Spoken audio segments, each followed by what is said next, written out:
안녕하십니까. 두배블리TV입니다. 2023년 12월 13일, 저희 오늘의 장마감 정리 시작하도록 하겠습니다.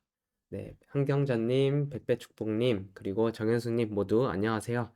네, 오늘 시장이 좀 오랜만에 조정이 나왔던 것 같습니다. 최근까지는 그래도 그 약보합을 하거나 그래도 조금 소폭의 상승을 보여줬던 시장인데, 오늘은 올랐음에도 불구하고 좀 조정을 보였는데 FOMC를 앞두고 좀 경계성 움직임이 있다라고 생각을 하면 될 것 같습니다.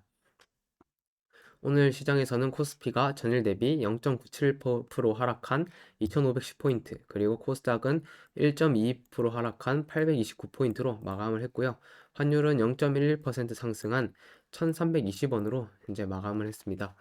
네, 시장을 이렇게 우리가 놓고 봤을 때, 지금 미국 시장이 과열권에 있긴 하지만 한국 시장이 먼저 선제적인 조정을 받았고요. 그래서 뭔가 먼저 움직였기 때문에 미국 시장도 이제 지금 조정을 앞둔 상황이 아닐까 이렇게 개인적으로 생각을 하고 있습니다. 다우가 이제 전일에도 0.48%, S&P도 0.46%, 나스닥도 0.7% 오르면서 나란히 신고가를 계속 돌파하는 흐름인데요. 물론 FOMC에서는 뭐 다들 경계를 하고 있음에도 금리는 동결할 걸로 거의 확정적으로 예상을 하고 있고, 그리고 전일 뭐 CPI 발표에서 둔화세가 기대치 정도에 부합했다라는 정도인데, 그거 가지고 FOMC에서 과연 금리 인하가 언제 시작할까에 대해서 논해질 수 있을까에 대해서는 살짝 의구심이 있는 거죠. 그럼에도 일단 시장에서는 최대한 빨리 금리 인하를 하기 원하는 거고, 어, 현재 뭐 지표들의 발표를 봤을 때는 파월 의장에 비해서 그런 멘트는 기대하기가 힘든 상황이 아닌가 싶습니다. 그래서 음, 지금 이미 FOMC 이전에 지수가 상승하고 있는 만큼 FOMC에서 파월 의장의 발언에 따라서 미국 증시가 전체적으로 좀 조정을 받을 수 있는 여건이 될 수도 있다라고 생각을 합니다.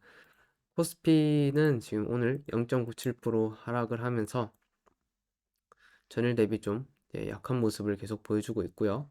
그리고 코스닥도 사실 뭐 코스피, 코스닥 모두 다 오늘 시장에서 약세를 보였고, 그 중에서도 코스닥은 더 하락폭이 깊었는데, 코스닥의 하락폭이 깊었던 이유는 전반적으로 2차전지 밸류 체인들의 하락이 코스닥에서 더 강했기 때문에 2차전지의 비중이 좀 더 높은 코스닥이 하락폭이 좀 더 심했다라고 생각을 합니다. 그리고 뭐 지수의 기술적인 부분에서도 여기 저항 구간이 될 만한 자리가 있었던 만큼 이렇게 부딪힌 게 아닌가 해석을 할 수 있을 것 같습니다. 그리고 이제 저희가 오늘 이제 시장에서는 시총 상위 종목들을 놓고 봤을 때 일단 삼성전자부터 반도체 쪽이 좀 조정을 받았고요. 그래서 어제 종가 기준으로 돌파한 거는 좋다고 했는데 결국 뭐 시가부터 밀려서 시작을 하다가 결국 이렇게 좀 아래로 하락을 하면서 마감을 했죠. 그렇기 때문에 뭐 너무 실망합니다. 그냥 여기서 저항이 부딪힐 만한 자리에 부딪힌 거다라고 생각하면 될 것 같고, 그리고 한국 증시의 오늘 약세 원인은 한 가지가 더 있다라고 생각합니다.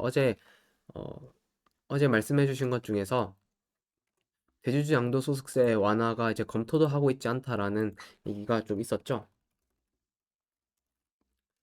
그래서 이게 30억까지 이제 우리가 기대를 하고 있었는데 그 기대감이 일단은 사라진 게 시장에서 좀 반영되었다라고 생각을 하고, 그렇다면 이제 대주주 대상이 되던 사람들이 한 30억 정도를 예상하고 있었는데 10억 그대로 유지가 된다면 올랐던 주식에서는 분명 그 사람들의 매도 물량이 나와야 됩니다. 그래서 물론 뭐 에코프로도 그렇고 에코프로 BM도 어, 물론 많이 조정을 받았지만 여전히 저점 대비 많이 상승한 상황이고, 물론 이제 이 가운데서 대주주 이제 과세 대상이 되는 분들은 여기서라도 추가 차익 실현을 하기로 오늘 아마 결심을 했던 날이어서 시총 상위 종목 중에서 특히 올 한 해 큰 상승을 보였던 2차 전지주 중심의 좀 하락이 좀 깊었지 않나라고 생각을 합니다. 그리고 네, 그래서 이어서 뭐 아까 에코프로 얘기를 했으니까 에코프로도 그렇고, 그래서 에코프로도 4.7% 이제 하락을 했고요. 그리고 에코프로뿐만 아니라 에코프로 BM 여기도 동일한 예, 하락을 좀 보였다라고 생각을 하는 이유가 있습니다. 그래서 아마 이 대주주 양도소득세 완화 이슈가 사라진 만큼 당분간 증시에서는 단기적인 변동성이 있을 수는 있다라고 생각을 하고요. 개인적으로는 좀 정부에서 나서가지고 좀 강하게 좀 드라이브를 걸어줬으면 저는 좋겠다 생각을 하고 있는데 이 구체적인 검토를 하고 있지 않다 이런 부분이 시장의 기대를 무너뜨렸다 보니까 이제 오늘 시장에서 그게 반영되었다 이렇게 해석할 수 있을 것 같습니다. SK하이닉스도 네, 오늘 약세를 보이긴 했으나 뭐 0.15 하면서 그래도 자리를 지켜줬다라고 볼 수 있을 것 같고요. 그리고 HPSP.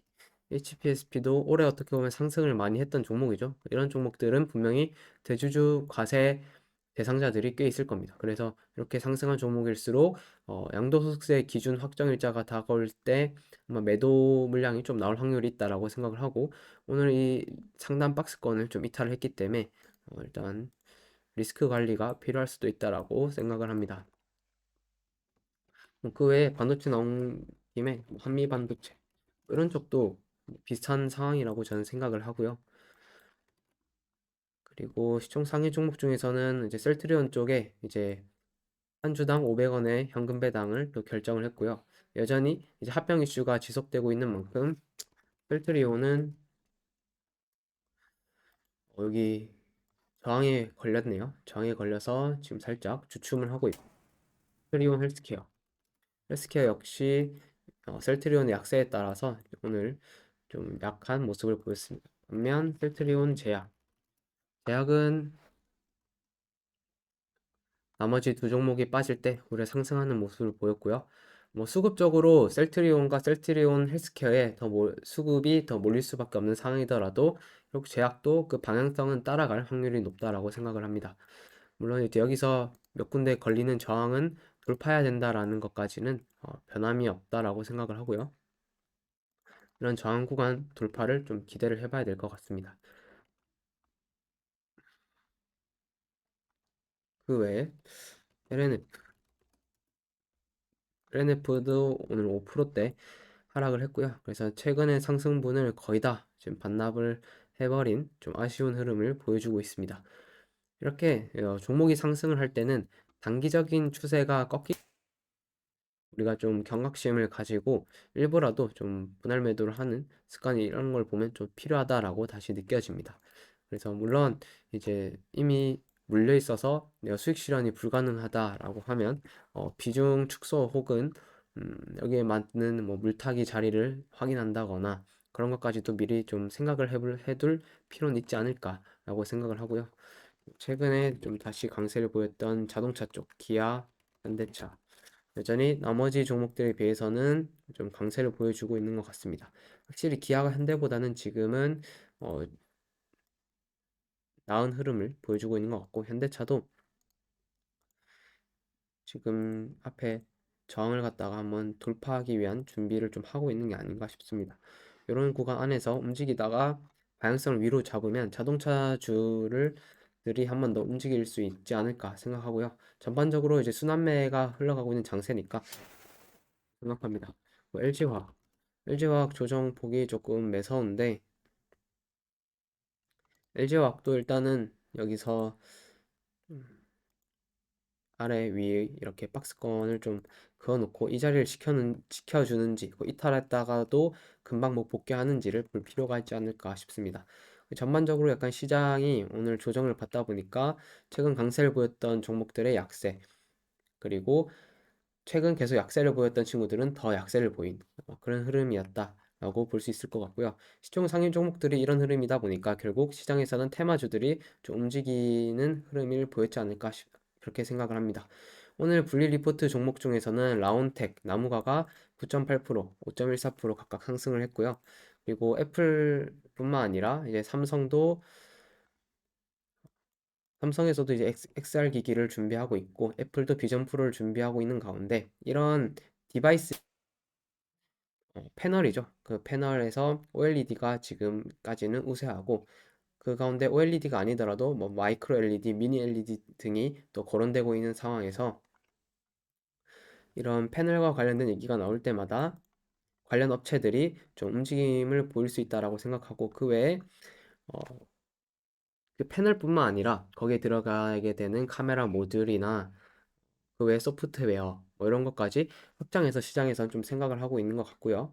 오늘 이러한 이슈로 라운텍이 좀 상승을 했습니다. 라운텍 어제 저희가 뭐 간단하게 얘기를 했던 것 같은데 라운텍이 생각보다 빠르게 지금 주가가 반응을 하고 있고요. 보면 이제 이런 자리를 갖다가 돌파를 했잖아요.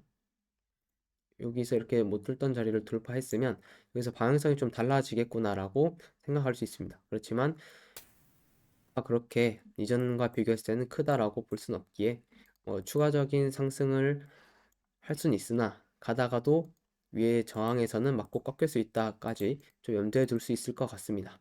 일단 라운텍을 이런 해가 나오는 부분 혹은 이런 박스권에서 횡보할 때 잡으신 분들은 분명 여기서 이제 급등할 때마다 또 분할 매도 관점에서 접근을 또 해야 된다라고 생각하고요. 그러다가 또 다시 내려오면 분할 매수 관점으로 또 들어갈 수 있을 것 같습니다. 한 종목을 투자할 때 그냥 한 지점에서만 사고 그냥 손을 놓고 있는 게 아니라 그 종목에 관심을 가지고 그 종목이 또 급등할 때는 또 일부 팔아주고 또 급락해서 또 싼 자리로 내려올 때는 다시 좀 사주고 하는 식으로 좀 대응하시면 어떨까라고 생각을 하고요.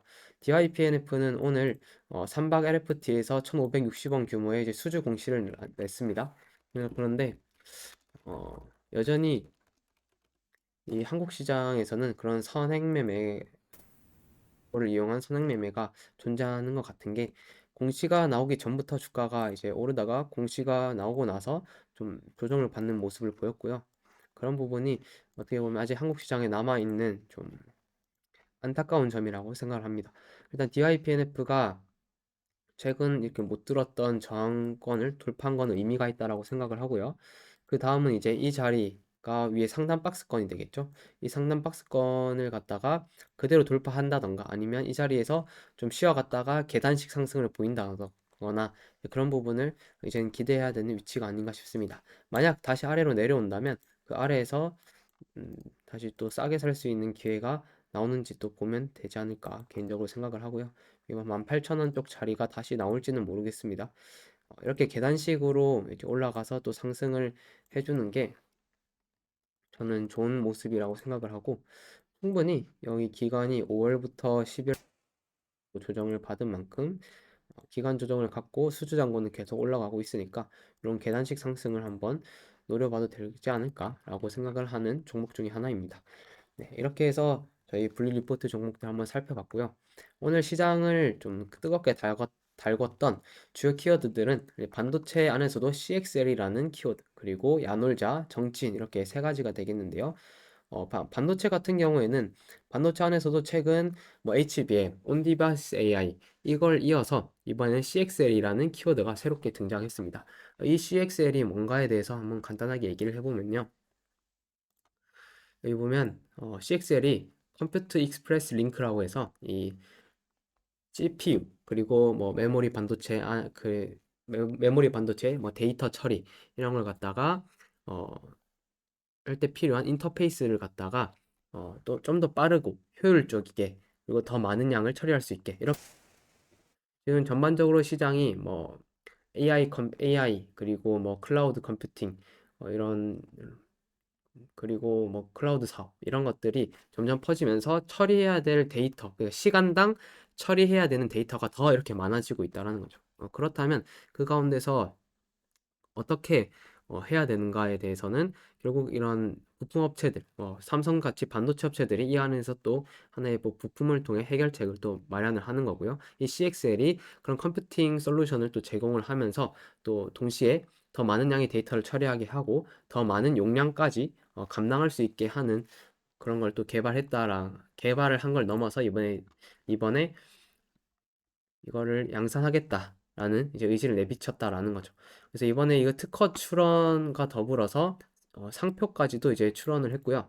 이 CXL D램이라는 키워드로 오늘 시장에서는 좀 기대감이 생겼다라고 보면 될 것 같습니다.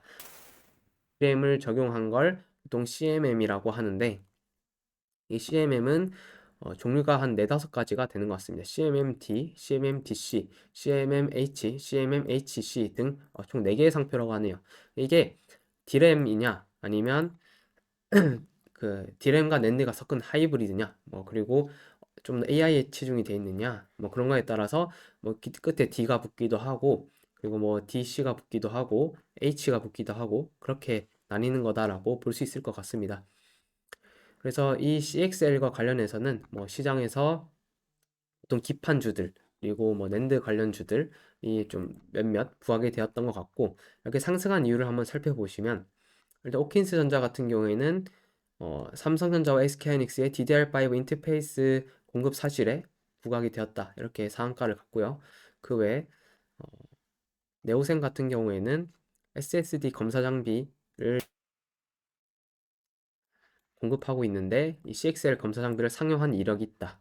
이런 CXL이란 키워드가 사업 보고서상에 들어가 있는 반도체 기업들이 좀 움직였다라는 거죠. 신규 상장주 중에서 최근 가장 강했던 퀄리타스 반도체 역시 CXL이란 키워드가 사업 보고서상에 찾아보면 있습니다. 그래서 관련된 이제 사업의 인터페이스 IP 라이센싱 상을 영위하고 있다라고 되어 있고, 그래서 반도체 안에서도 PCB 업체 그리고 CXL이라는 키워드가 들어가 있는 업체 들이 전반적으로 좀 강했다라고 평가를 할 수 있을 것 같고요. 시장이 이런 걸 보면 또 하루하루 너무 급변한다라는 게 또 느껴집니다. 어제까지 또 조용했던 친구들이 갑자기 급등을 하고 어제까지 CXL과 관련했다는 얘기가 아무것도 없었는데 어제 올랐던 거에 이어서 오늘 오르는데 오른 이유가 갑자기 CXL이란 이유로 오르게 되고 그래서 이렇게 시장에서 너무 빠른 변화가 나오고 있습니다. 그렇지만 반도체 기업들이 계속 강세를 보이는 만큼 CXL이든 그게 아니든 그리고 반도체 쪽에서 돌아가면서 순환매가 나오고 있다라는 거는 전 동일하다라고 생각합니다. 네, 그런 만큼 우리가 시장에서 볼 때는 반도체 쪽으로 돈이 들고 있다라는 관점에서 좀 해석을 하시면 어떨까 싶고요. 오늘 시장에서는 결국 급등한 친구들은 다 CXL이라는 키워드를 올렸습니다. 홉킨스 전자 상한가를 갔고요. 그리고 테크인 테크윙도 오늘 급등을 했는데 테크윙도 어떻게 보면 최근 단기 고점이 이렇게 형성이 되면서 못 돌파하는 자리가 있었죠. 근데 이런 자리를 갑자기 거래량이 실리면서 돌파를 하면 CXL이라는 걸 몰라도 어떻게 보면 트레이더 관점에서는 한번 접근해 볼 수 있는 자리가 아니었나 이렇게 생각합니다.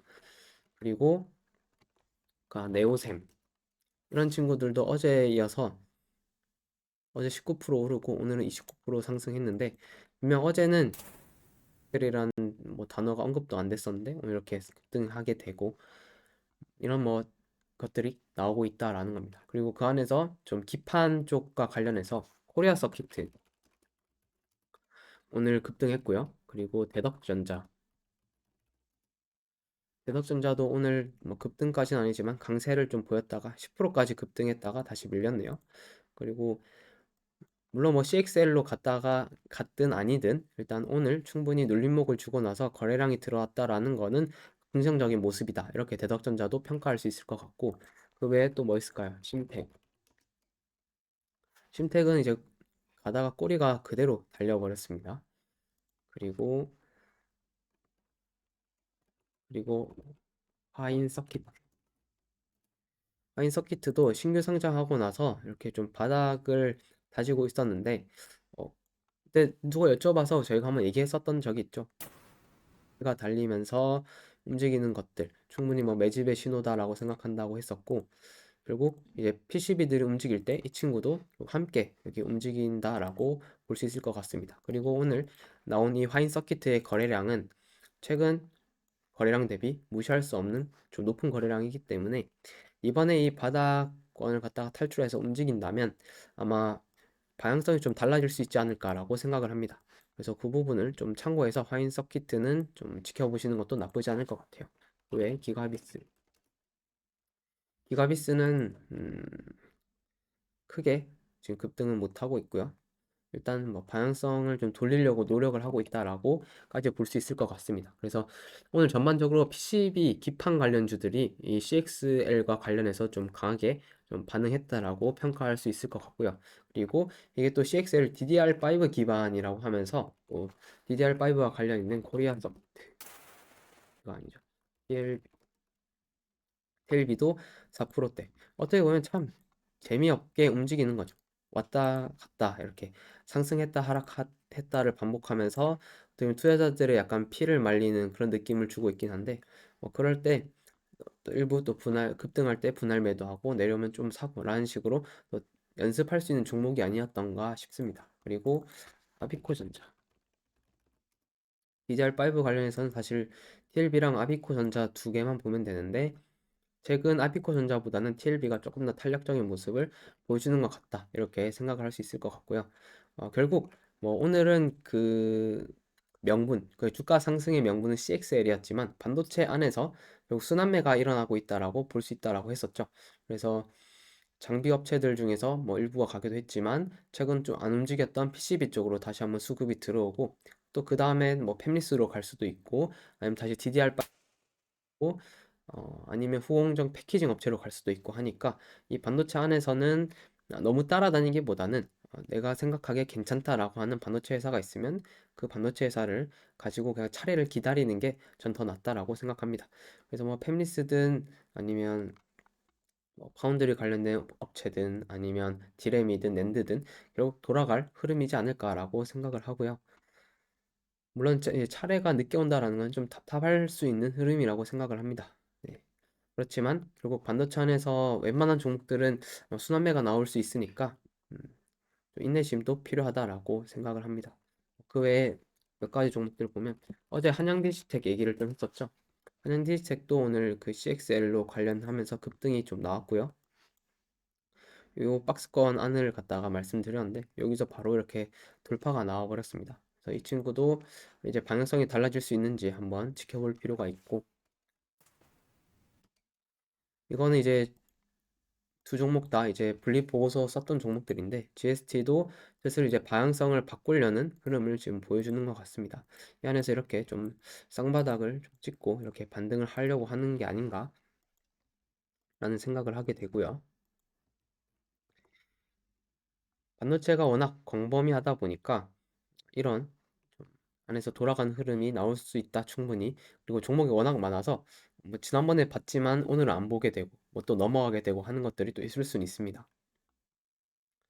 그리고 야놀자 관련해서는 야놀자 IPO 얘기가 다시 나오고 있는데요. 야놀자는 이제 상장을 하더라도 한국에 상장하지 않고 아마 미국에 상장할 가능성이 높습니다. 왜냐하면 손정희가 이제 주요 투자자로 들어간 만큼 과거에 이제 쿠팡도 상장할 때 한국 시장이 아닌 미국 시장에 더 높은 가치를 평가받을 수 있는 미국 시장이고요.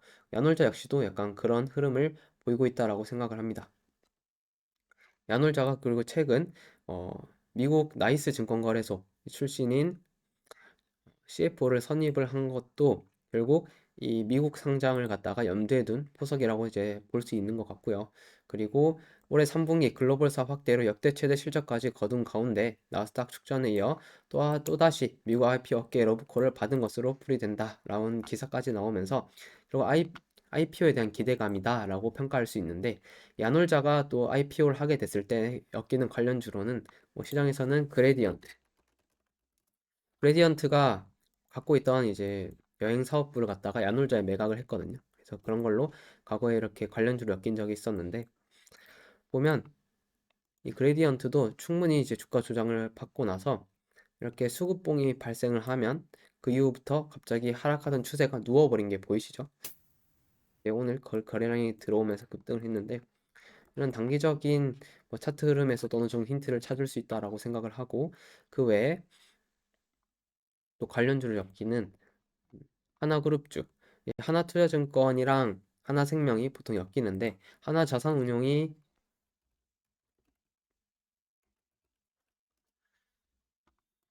여기는 갭으로 다 밀렸네요. 이미 주가가 좀 올라서 그랬던 것 같습니다. 아무튼 하나자산운용이 야놀자에 400억 정도 투자를 했던 것들 때문에 좀 관련주로 엮이고 보통 이런 IPO, 상장 이런 이슈로 엮이면 보통 VC들이나 뭐 투자했던 증권사들이 엮이는 경우가 많이 있다라고 보시면 될 것 같습니다. 그래서 그 외에 오늘 또 아주 IB 투자나 뭐 그런 쪽도 그런 걸로 엮인 게 아닌가 싶고요.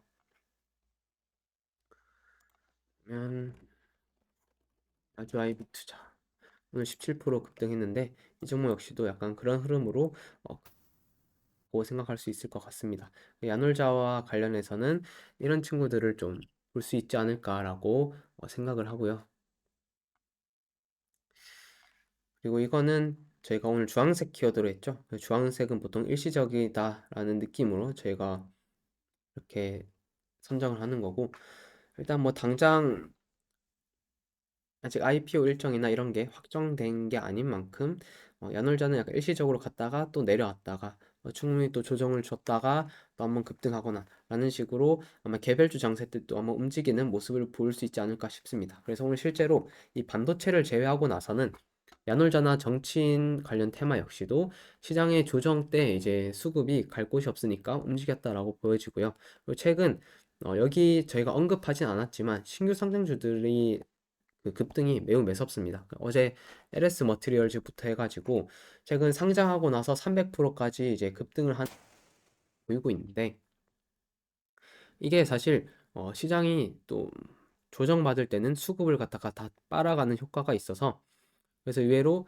약세를 보이는 종목들은 더 약세로 만들고 뭐 그게 2차 전지겠죠. 그리고 강세를 보였던 친구들에게도 수급이 흘러가지 못하게 만드는 효과가 있다라고 생각을 합니다.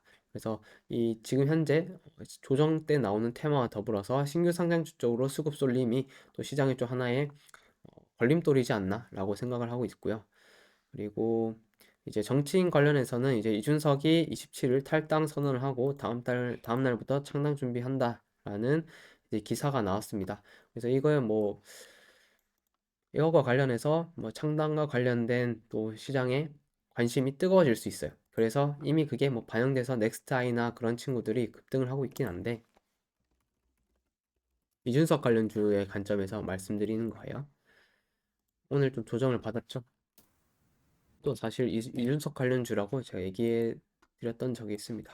이 친구도 지금 좀 상승했다가 조정을 충분히 받았기 때문에 여기서 만약에 이 추세를 뚫고 이렇게 날아간다면 한번 상승할 가능성이 있으니까 좀 지켜볼 필요가 있지 않을까 개인적으로 생각하는 종목 중에 하나입니다. 그래서 보시는 분들은 참고하셔도 될 것 같고요. 음,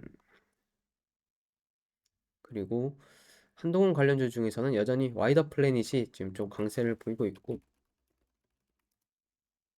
오늘도 뭐 점상한가를 갖고 지금 시가총액이 한 오늘 기준 700억 정도 되거든요. 그래서 아마 1000억까지는 무난하게 갈 확률이 높다 생각을 합니다. 뭐 내일 또 상한가로 가거나 아니면 갭 상승했다가 밀리거나 이렇게 할 수 있다라고 볼 수 있을 것 같고 그 외에 또 이제 이정재 한동훈이랑 키워드를 놓고 봤을 때 대상홀딩스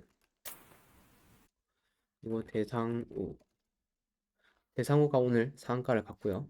그래서 뭐 이런 친구들은 계속 앞뒤로 변동폭을 움직이면서 지금 이 테마의 편승에서 아마 시세를 계속 주려고 하는 것 같습니다.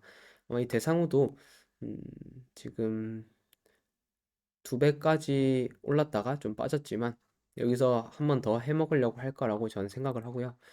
이런 좀 다이나믹한 것들은 좀 건드리기가 힘드니까 그 외에 오늘 한동훈 관련주 중에서 다시 움직였던 거는 오파스넷 오파스넷이 이제 최근 해가 뜨면서 이렇게 반등을 좀 하고 있고요. 그리고 오리콘 이쪽이 먼저 조정을 받은 만큼 먼저 고개를 들기 시작했다라고 생각할 수 있을 것 같습니다. 그 외에 한동훈 관련주 역시 조정을 받다가 다시 한번 고개를 들 확률이 높다라고 생각하니까 여기까지 묶어서 좀 볼 수 있을 것 같고 그 외에 이제 이준석, 이낙연이 같이 커플로 이제 나오고 있기 때문에 이낙연 시장에서는 일부 움직일 수 있다라고 생각합니다. 뭐 그렇더라도 다른 뭐 한동훈, 이준석 관련주에 비해서 강하게 가기는 힘들지 않을까라고 제 개인적으로 이제 생각을 하고요. 한국철강 여기는 뭐 많이 갔네요. 상한가. 한국철강이 과거에 이낙연 관련주로서의 그런 이력은 기억이 안 나는데 보통 남선알민 과거 이제 좀 대장을 했었던 친구들 여기 좀 움직이고 있네요. 이낙연 관련주들 역시 일단은 다른 정치 테마주들이 갔으니까 따라서 좀 가는 흐름이다. 시장이 이렇게 약세를 보일 때 같이 따라 움직인다라고 보면 될 것 같습니다. 그리고 그 외에 일단 어제까지 얘기할 때 항공 여행 쪽 얘기를 했었는데 여전히 뭐 저유가가 지속된다면 항공 쪽에서 고개를 드는 건 추적 관찰 해봐도 좋지 않을까라고 생각을 하고요. 그리고 그 외에 최근 이제 매매 현황을 보면